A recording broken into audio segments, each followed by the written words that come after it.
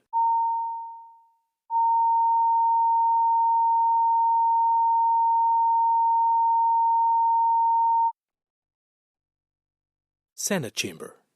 Sound.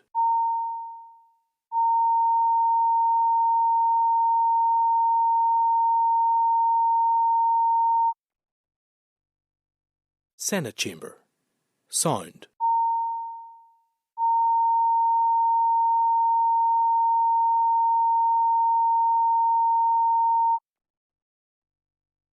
Senate Chamber. Sound.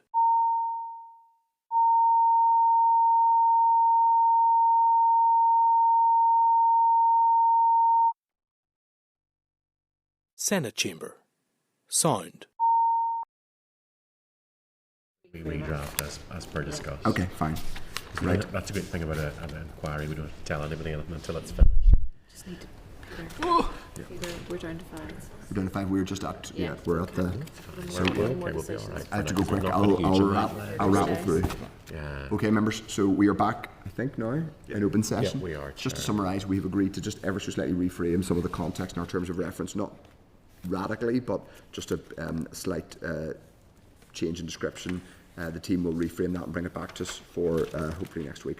Okay, agenda item 13 is the Administrative Financial Provisions Bill Committee deliberations. That's at page 131 of the table pack. Members will find correspondence from the Infrastructure Committee regarding clause 17 of the bill. And if you, those of you with good memories will remember that clause 17 relates to the fare, smart passes, and the charging of fares. So, just bring up the relevant page.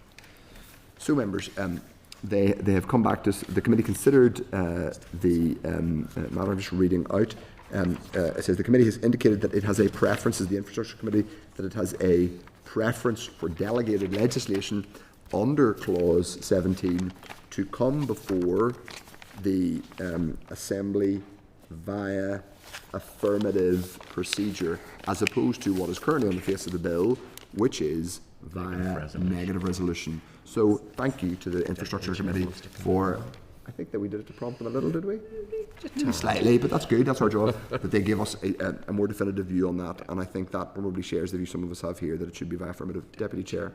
Yeah, thank you, Chair. So just to clarify, what would be the next steps if that were to change? Does the Infrastructure Committee propose that, or do we file it, or what, feed it back to the Minister? The Infrastructure Committee has indicated, so how this works is they've done their scrutiny, they feed back to us. So their feedback recommendation effectively to this committee is that they believe it should be draft affirmative delegated legislation. So the committee will discuss that, and then if the committee wants to move on that, that could be either potentially a committee amendment, or what usually is normal and happens is we go back to the department and say, look, the committee believes this is the way that this should go. The department will have to discuss that with infrastructure. Usefully, and I'm looking at Greta for confirmation here, we have infrastructure officials on the 28th, so we can actually directly talk to them about that at that point, and hopefully that will all resolve itself in a wonderfully easy way. But it may not. But it's now this committee's job. We've taken that back from the Infrastructure Committee to move on with it. Problem, but we did ask them. Okay, so members, of page 133 of the table pack, the Department of Finance has provided a formal response to the scrutiny points raised in a raised paper, which focused on clause 18 of the bill. Clause 18 of the bill relates to the increase in limit on the consolidated fund from 2% to 4%. Part of the response also includes the quote supply estimates in Northern Ireland Guidance Manual. Members are directed to Chapter 4. The Department has also provided a table which sets out the context and specific detail for each advance for the fund, with an indication of whether or not devolution was fully functioning at the time the advance was granted. So members, we're going to have a discussion on this now and just see people's view on it. Does anybody wish to come in and discuss this? Having looked at it, I think it's a relatively, I think there's a bit more detail that's useful. I'm trying to bring up all the response. So the department,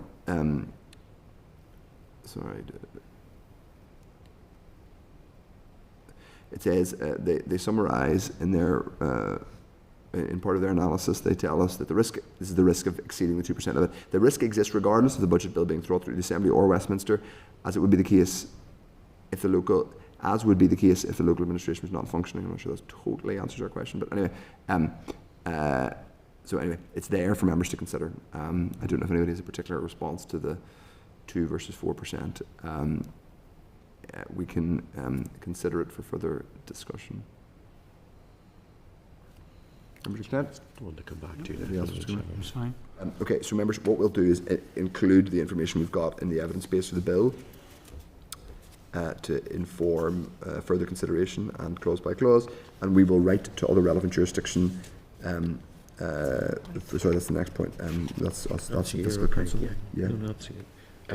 Yes. Yeah. Are we doing that for? Yeah, we do that. That's for Fiscal Council. Yeah. Okay. So members, we will also write in relation to asking other jurisdictions for their comments on their engagement with IFIs, that's independent fiscal institutions. That's for the Fiscal Council bill, I should say, rather than. Sure, we put it in under that just till we get agreement so to it. Agreements to it. Okay, yeah. so I got myself a bit confused there. Sorry. That's for the Fiscal Council bill, not the Administrative and Financial Relations bill. Okay, right. Members are content. Agenda item 14 is the review of arm's length bodies.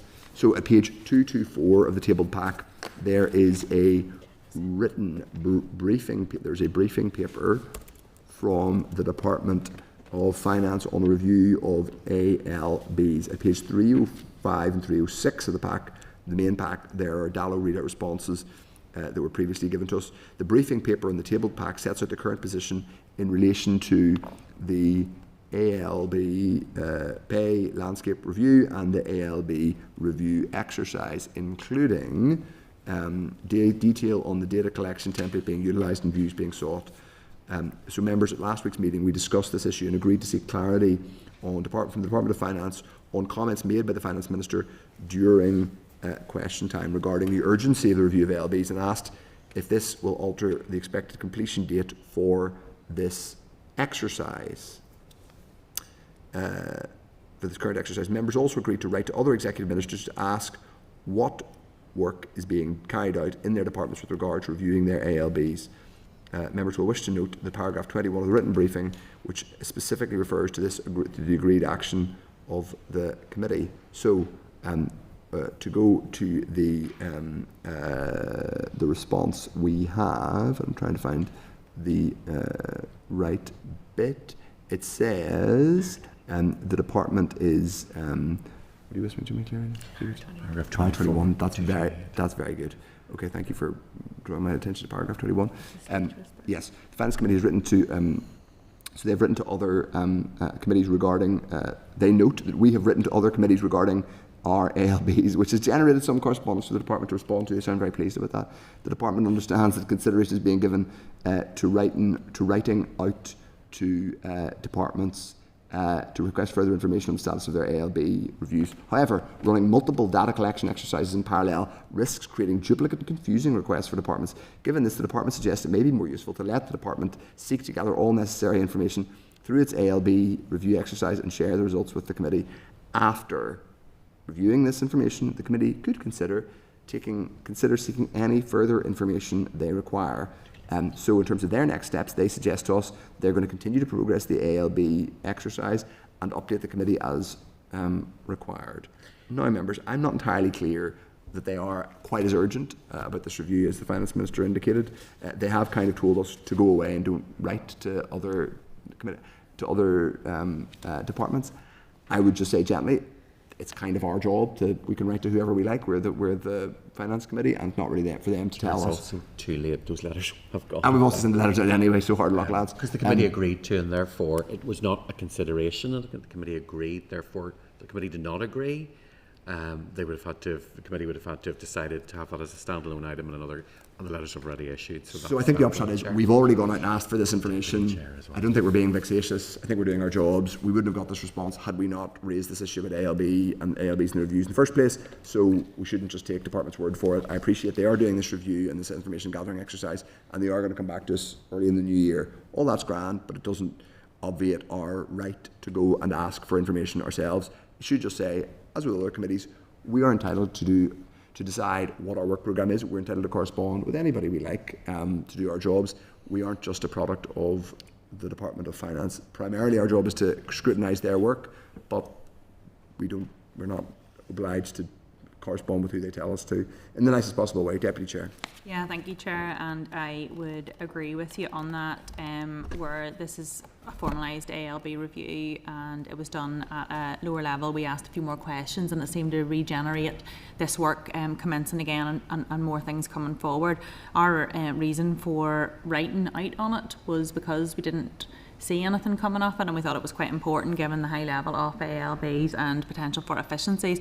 And if anything, I'm actually really concerned that they've referred to it as running multiple data collection exercises, because surely every department should know exactly what ALBs they have, exactly their pay structure, and it should just be a case of distributing the same information to multiple post boxes here. So that actually concerns me that perhaps they're not on top of the detail here, which just highlights again, and it links again to aspects of our inquiry as we look across how different things are managed across different departments.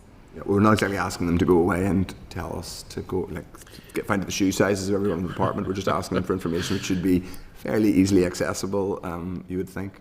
Anyway, Chair, it might just be useful to remind members the other prompt in the letter to the other executive ministers was beyond what's already being done, and it was to ask them about sharing of backroom functions, which would appear to be a useful cost-saving exercise. So that's in the letters as well. Okay, grand. So if members are content, we will note the correspondence from the Finance Department. We will copy that written briefing to other committees who are looking at this as well. Some of them are, and we will await the responses that we're getting from other departments. As I say, we'll note the request from the department that we not write to other departments, but respond to them by saying, sorry, it's too late, we're doing it already. Right, okay. So members, great. Okay, there's also a related item which is at page 229 of the table pack. We wrote, the Communities Committee wrote to the Department of Finance asking for details on the review of ALBs. The Department has replied to Communities providing similar information to that which they have given to us. We've been copied into this reply as usual, so I'm sure maybe that has annoyed the Department of Finance too, because not only are they annoyed by us writing to other departments, they don't like other committees writing to them. That's fair enough, but it's our job to do scrutiny. Right, agenda item 15 is correspondence. 15.1 is transcript of the DOF Permanent Secretary on the 19th of November 2025. Members at page 308 of the meeting pack, there's Hansard transcript of oral evidence from the session we had with the DOF Permanent Secretary on the 19th of November. 15.2 is Department Finance Retention and Disposal Schedule. That is at 321. Did you wish to come in on that, Deputy Chair? Yeah, I just wanted to ask, just for my own knowledge, how often do we get that? I just don't recall getting that. That every year. Just once a year? Okay, thank you. Okay. Sorry, Chair, going between the two packs, did we receive the details? Is it in the main pack? It's in 321 of the main meeting pack. The retention disposal schedule. Oh, no, sorry, I'm talking Special Advisor Register of Interest. Oh, that one. No, that's the next item. We haven't got to that one yet. Yeah, it's twice. It's page 406. Okay. Starts at 408. Yeah. Okay. I'll see it. Yeah, we do always get we always get it right. It's published on the website. It's published on the website. So that's at page 233, which is there's a cover letter from the department, which is also forwarded to the committee after it had been laid in the business office. Sorry, that's the special advisor. I didn't read the first bit. Yeah, I'm sorry. 406 of the meeting pack, as I said, is the Special Advisor Register of Interests, which has just been mentioned. Under the Functioning of Government Miscellaneous Provisions Act 2021, which we mentioned earlier on, the department is responsible for establishing, maintaining and publishing a register of interests in respect to special advisors. The department has published such a report, which is correct at 1st of November. At page 233 of the table of factors, a cover letter from the department, which is also forwarded to the committee after it had been laid in the business office. So that is a function, and it sort of reinforces our responsibility for matters relating to the civil service and performance of government. The department owns that register of interest, which does, I think, rather reinforce it's the kind of area that we need to be looking at, not special advisors in terms of our forward work, but that broad area. Okay, 15.4, Examiner Statutory Rules, 51st Report. Members, that's on page 412 of the meeting pack. ESR has published their 51st report, no rules referenced relevant to us. 16 is Draft Forward Work Programme, that's on page 421. We only have one more meeting next, and it's of 2025, and it's obviously with the Minister. They will be populated, our January meeting is going to be populated further. I don't know if the clerk wants to speak to that or indicate any other bits and pieces we have for January. So, Chair, in preparation for the Minister coming next week, the Minister has indicated now that we will have him from 2 to 3:30, so we do have him now for an hour and a half. What I'd like to suggest, Chair, is if members are in agreement, the committee starts at 1:30, so that the committee's underway and running by the time the Minister arrives. It means we can get a bit of business, Chair, done beforehand, but it means the committee's ready to go at 2 p.m. when he arrives. Great. If members are content to do that. People content? Okay.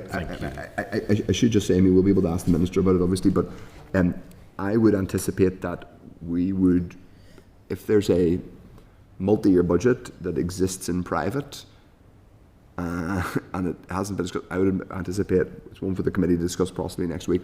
We may want to have a committee, like an oral evidence session on the multi-year budget, even if it hasn't been published. I think we'll need to know, I think the public will want us to excavate what is actually happening with this document, so I think we need to be ready for that. That would be my proposal, but we don't know yet, and so we can hear from the Minister what the status is of it next week. I suggest we return to it then.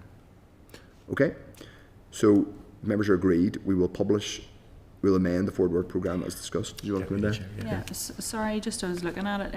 Did you mention the 14th of January one? Did you want to flag that? So, Chair, we have our visit down to LPS on the 14th of January, so that's Lanyon Plaza at LPS's building there. We have a 12:30 start for that because we'll be meeting officials, we'll be doing a wee bit of a tour before we start the meeting itself. So we'll send out a full itinerary and agenda for that. LPS have been working really hard on getting a really interesting tour put together on that one.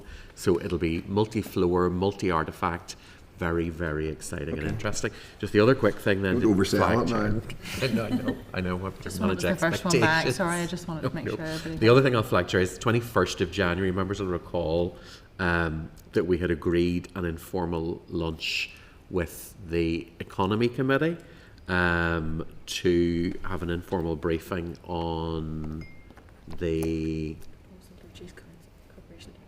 corporation tax issue with the Chartered Accountants of Ireland, and that's where we got our other evidence, recall, from Nick Ictu and Nevin. So we'll bring all that back in a package for that. So that's another early start, Chair. Apologies for that one too. Well, we had flagged to members that we were having some more slightly early starts in the new year. Okay, so members, if we're agreed, we'll publish the forward work programme on the committee webpage. Agenda item 17 is any other businesses. Does anybody have any other business? No? Okay. Sure, thank you. 18 is date, time and place of next meeting. The next meeting is here at the slightly earlier time of 1:30 in the Senate chamber, and at 1:30 we will discuss any necessary kind of sequencing in terms of ministerial evidence, including whether we want to, for example, talk about in one section, if there is a monitoring round, asking questions about that, and then maybe a multi-year budget, and then anything after that. But we'll wait and see what we have next week.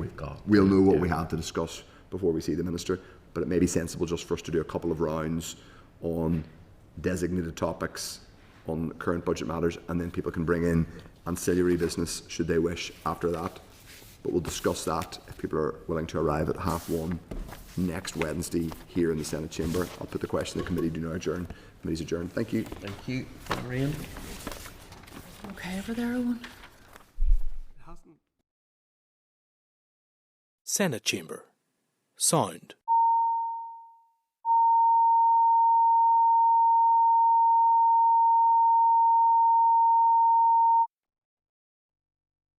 Senate chamber. Sound.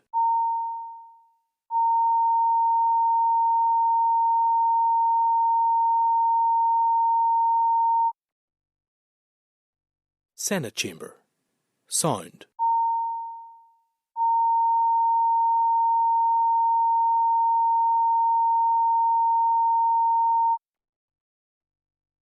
Senate chamber. Sound.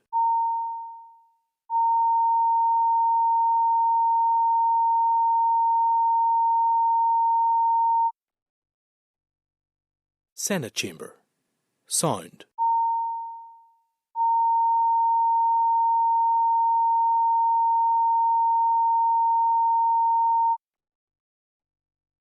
Senate Chamber. Sound.